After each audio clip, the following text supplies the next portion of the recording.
pasamos a la neumonía intersticial. En este caso, como vimos anteriormente, ya estaremos pensando que solamente se verá afectado de manera directa el tejido pulmonar.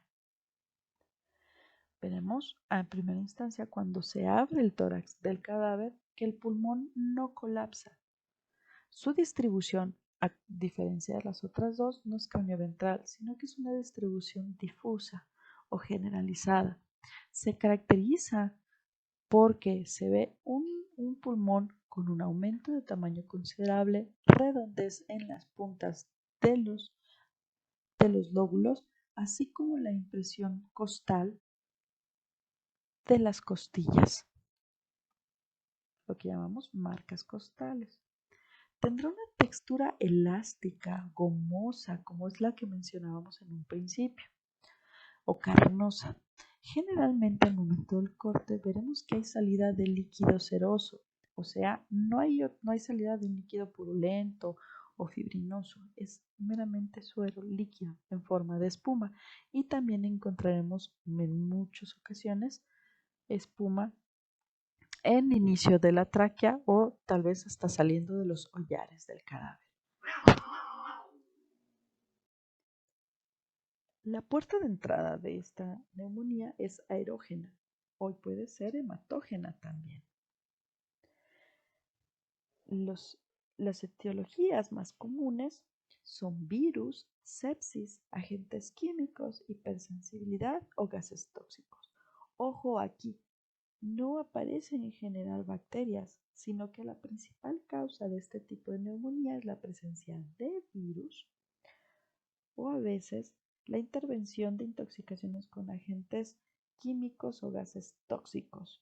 Esto es a lo que me refería con ver la distribución y ver tomar la importancia a la distribución y la vía aerógena, que es uno de los tips o de las formas en que se tiene o que tenemos para poder sospechar o poder llegar a hacer más fácil nuestro diagnóstico.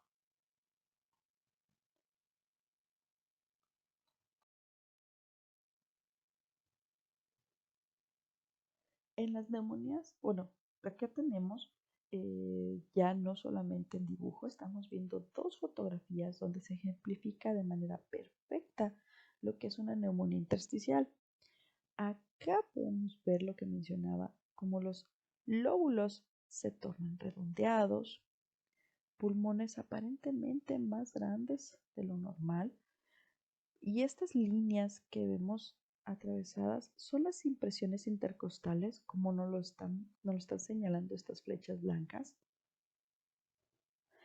En muchas ocasiones la pleura estará limpia, seguirá siendo esta membrana transparente como está acá, que hace la contención del órgano, o en algunas ocasiones en procesos crónicos, o ya sea que el paciente, en este caso el cadáver, haya tenido algunas otras lesiones o neumonías o bronconeumonías antiguas, bueno, tendremos esta especie de manchones blancos que nos hace sospechar que ya estuvo ante procesos inflamatorios y la pleura fue una de las partes que se vio marcada, ¿no?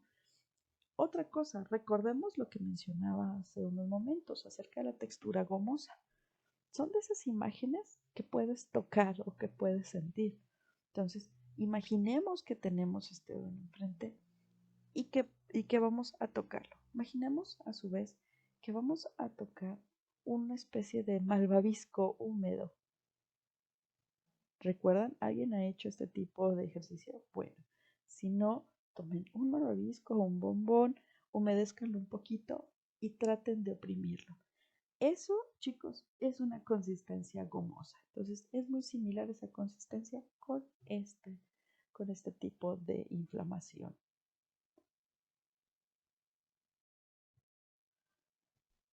En esta fotografía podemos apreciar la extensión generalizada de una neumonía intersticial. Podemos ver combinación con unas zonas de consolidación del tejido. Esta es la parte craneal. Podemos ver una pleura blanquecina, pero esto no es otra cosa que que un enfisema subpleural que pudo haberse dado de acuerdo a la cronicidad de la lesión.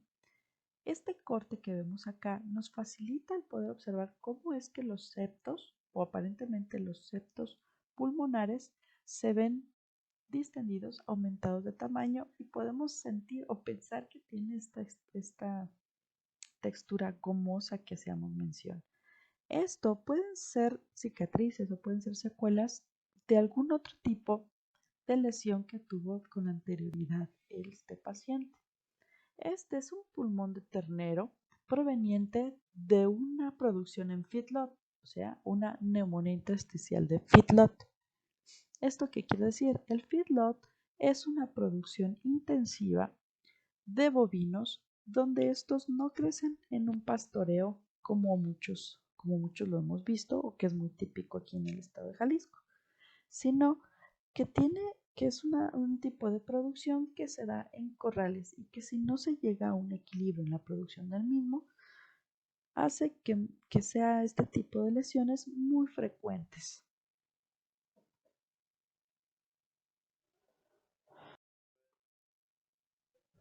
Esta fotografía es un acercamiento de la fotografía anterior, donde se aprecia de una manera mucho más clara la extensión del enfisema interlobulillar, del enfisema pleural, así como la distensión de los septos y la presencia tal vez de hemorragias o de congestión en este tejido.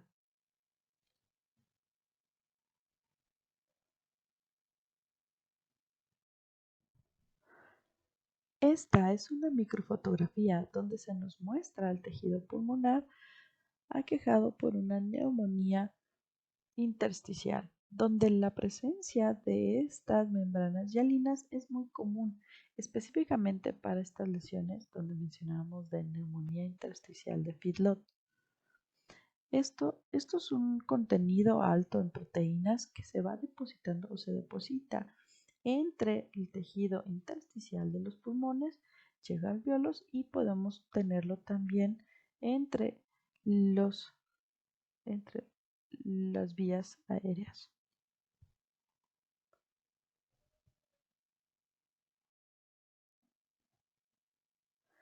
En la neumonía intersticial las lesiones se centran precisamente en el intersticio. De forma normal, este dibujo nos está ejemplificando cómo es que se encuentra distribuido, cuál es la forma normal de un alvéolo. Mientras que en una neumonía intersticial veremos que si bien en algunas ocasiones la luz del alvéolo no se ve afectado o aún no colapsa, sí los tejidos adyacentes a los tejidos intersticiales se verán inflamados con presencia de células macrófago, así como de proliferación de células intersticiales. El daño específico se da en neumocitos o en el endotelio. Esta fotografía ya la habíamos visto antes, pero es el vivido ejemplo de lo que estoy mencionando acá. Sobre esta hiperplasia o esta proliferación de células intersticiales que hago mención. Podemos ver que la luz, aparentemente, o al menos en este momento, no se encuentra afectada. Desgraciadamente es difícil de diagnosticar a la necropsia o dar una manera específica si estamos ante una neumonía intersticial, aunque todos los signos macro no lo estén indicando. Acá tendremos que hacer de forma específica un estudio histopatológico para poder observar la distribución de dicha lesión.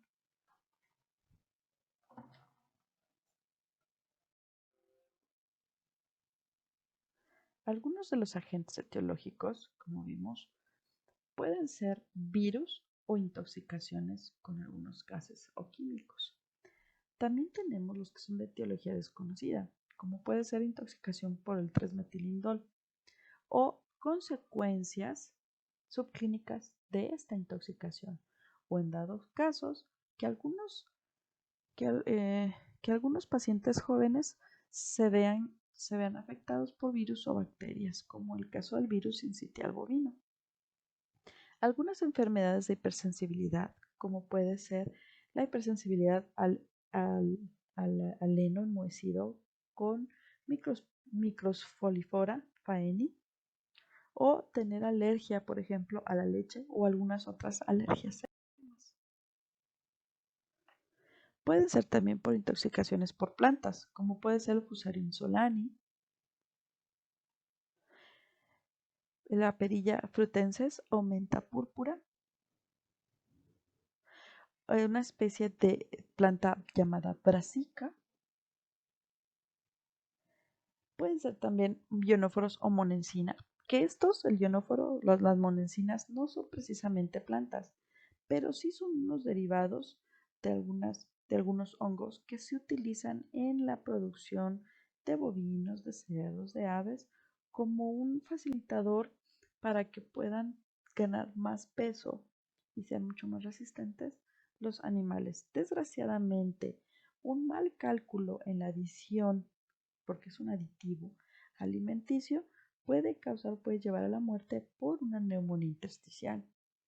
Y otro es la intoxicación por una planta llamada laurel de jardín o Nerium olander, que esta es mucho más conocida por nosotros, ya que es muy parecido al laurel que utilizamos para cocinar, pero al contrario del laurel de cocina, el laurel de jardín es altamente tóxico, llegando a ser mortal si es que es consumido en una cantidad, aunque sea muy pequeñita, y la muerte sobreviene en pocas horas.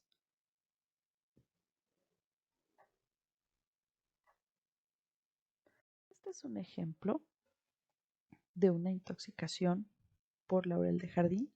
Vemos la distribución generalizada de la neumonía intersticial con unos septos engrosados y zonas de consolidación. También se caracteriza por la presencia de pericarditis, además de la lesión que estamos viendo acá. Insisto, al momento que ustedes cortan, si tenemos una consistencia gomosa y la salida de líquido de los bronquiolos o del mismo órgano, entonces estamos ante una neumonía intersticial y ya será el armar una adecuada historia clínica lo que nos dará la pauta, nos ayudará a saber si estamos ante una intoxicación, que es una situación bastante importante, o estamos ante una infección viral. Esta es una lesión característica de la intoxicación también por laurel de jardín, donde el hígado se torna de una manera firme, congestionada y también con unas puntas o sus bordes redondeados.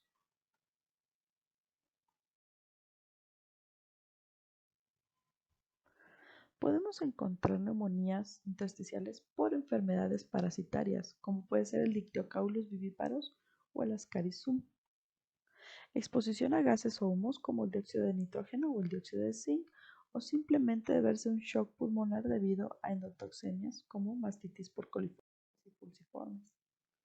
Dentro de las neumonías virales encontramos más comunes la parainfluenza 3 y el virus sincitial bovino. Las secuelas que pueden quedar después de una neumonía intersticial es de que se produzca una fibrosis pulmonar.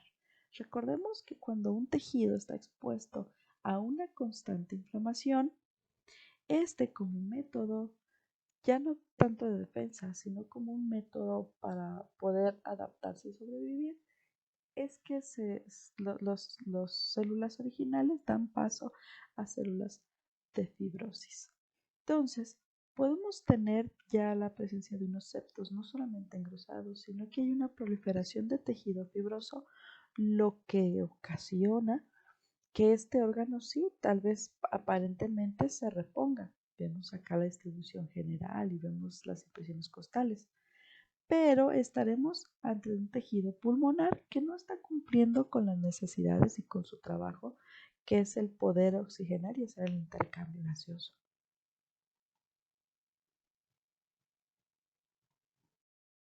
La neumonía embólica es de una distribución multifocal.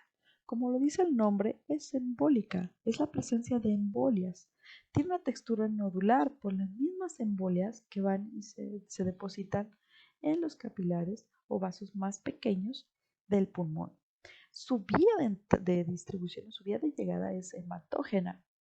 Esto es que vamos a tener que se distribuyen o es gracias a la neumonía embólica se da gracias a que llegan pequeños émbolos y se depositan en el tejido pulmonar, ya sea de problemas como valvulitis o valvulitis o endocarditis vegetativa, que gracias a la circulación estos pequeños depósitos o colonias bacterianas, así como los contenidos de la misma, van y se depositan en pulmón. Tenemos también que abscesos hepáticos que se desarrollan, ya pueden ser grandes o múltiples a lo largo en todo el órgano, por vía circulatoria llegan a pulmón.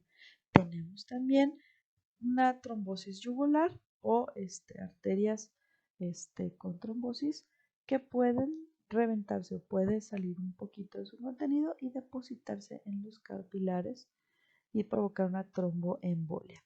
También problemas como la onfaloflebitis son uno de los factores claves para que se deposite. Puede que los nódulos o los émbolos puedan absorberse en varias ocasiones y no pasar a mayores y ser una pequeña lesión que va a redimirse. Pero en otras ocasiones o en la mayoría puede que la distribución sea mucho más amplia y que esto provoque que la lesión se vaya agrandando.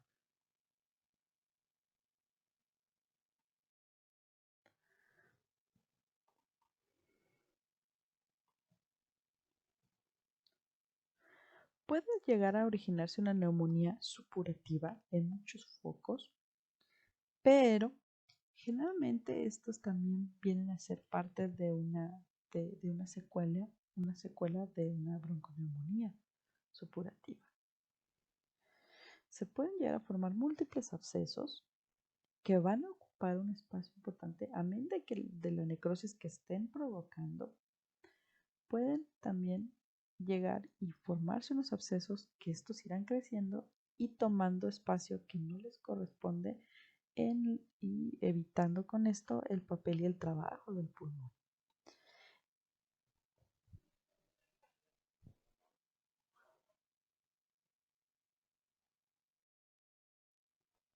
En esta fotografía podemos ver esta distribución multifocal. Pueden ser, generalmente son émbolos pequeñitos, o sea, de un tamaño de 1 o hasta 2 centímetros, que si llegan y se desarrollan unos abscesos, entonces ya estaríamos hablando de una neumonía absedativa.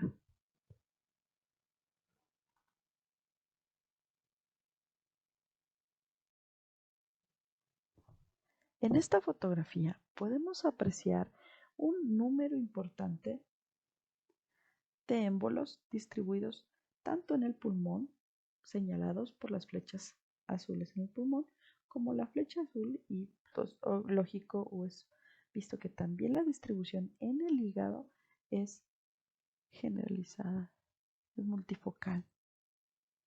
Puede ser entonces que uno de estos abscesitos reventó o simplemente se desarrolló en un vaso capilar y esto facilitó que por vía circulatoria pudiera llegar y distribuirse a lo largo del órgano pulmonar.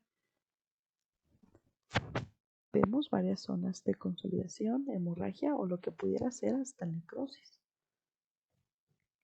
Y los septos pulmonares, que si bien no están tan agrandados como en una neumonía intersticial, sí le dan este aspecto marmoleado y señalan que hay una presencia de líquido entre ellos.